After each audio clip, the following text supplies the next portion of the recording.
Police వాళ్ళని army జవాన్లను బిరుగా పెడితే గీ కథ ఎందుకు వచ్చు?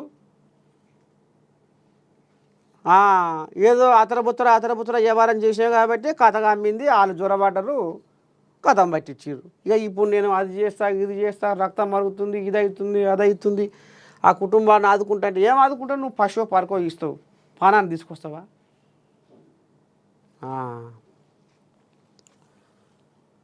ఇగో 130 అణ్వస్త్రాలు మీకే గురిపెట్టాం, మా ఆయుధాలు ప్రదర్శనకు కాదు, సింధు నీళ్లను భారత్ ఆపేస్తే పూర్తిగా యుద్ధానికి సిద్ధమైనట్టే.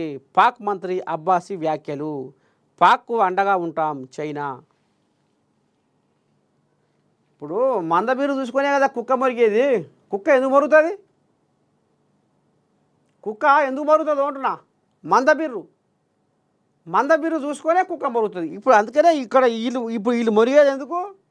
వాళ్ళకు లోపటంగా ఎవరో లోపాయికారి ఒప్పందం నడుస్తుంది కాబట్టి ఏంగా నువ్వు అరుచుకోరా. ఇప్పుడు ఊర్లలో ఎట్లుంటుందంటే పంచాయతీ ఉంటుంది. ఒకడేమో జర్ర బక్కోడు, ఒకటి జర బలిసినోడే. ఇక ఆయనకి పశ్యపరంగా బలిసినోడే, ఇక ఆడు కుటుంబ పరంగా బలిసినోడే, అన్నిటిలో ఆడు ఆరితేరే ఉంటాడు. ఓ బక్కోడు ఆడు ఒంటరోడు, వాడు ఏం చేయలేడు. ఎట్లా మరి ఇప్పుడు ఈ బక్కోడు వాళ్ళని ఎట్లా ఎదుర్కోవాలి? అమ్మా నేను ఒకసారి ఆడ కాడికి పోతే నా పని అవుతుంది, నన్ను ఊరికనే పిసికేస్తారు, మరి ఏం చేయాలి? అప్పుడు ఇక వాడు ఇటు అటు ఇటు అటు ఇటు అటు ఇటు అటు గాలి ఇచ్చి ఆఖరికి వస్తున్న కల్లా ఇక ఎవడో ఒకడు, అరే వాళ్ళు 10 మంది రా, మేము 20 మంది ఉన్నాం, నువ్వు ఒక్కనివే అనుకోకు, మా సపోర్ట్ నీకు ఉంటుంది కానీ కథ అంటే అప్పుడు ఈయన రారా మీ లెక్కేందో మీ పత్రం ఏందో రారా అని ఈయన పోయి అలా ఆకిట్ల కాడ వాళ్ళ దర్బార కాడ నూలి పెడతాడు. ఇది కథ. ఇప్పుడు ఈ కోయిలాగలకు పాకిస్తాన్ కోయిలాగలు అన్ని తీర్లే మంచి బిర్రు చేసుకున్నాయి. అణ్వస్త్రాలు ఎక్కడెక్కడ వేయించినాము అవి మీకు తెలియదు, ఏడేడ వేయించినామో అవి ఎవరికి తెలియని రహస్య ప్రాంతాలలో అణ్వస్త్రాలు పెట్టినాం.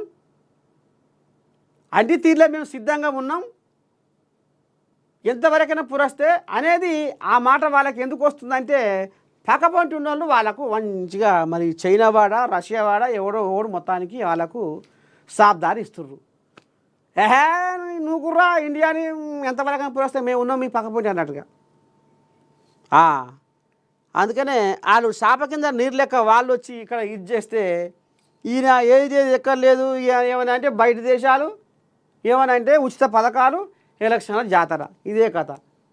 కనీసం దాడి జరిగినాక అఖిలపక్షం మీటింగ్ పెట్టి మాట్లాడుకుందామంటే నాకు మీ ఉగ్రదాడి మీటింగు జనాల పానాల కంటే ఎక్కువ నాకు ఎలక్షన్ల కథే కావాలి అని వచ్చి బీహార్లో పడ్డాడు ఈ దొర. ఇక బీహార్లోకి వచ్చి ఇక అది ఇది ఇది అది బారు బూరు బచ్చనపేట అని మాట్లాడాడు.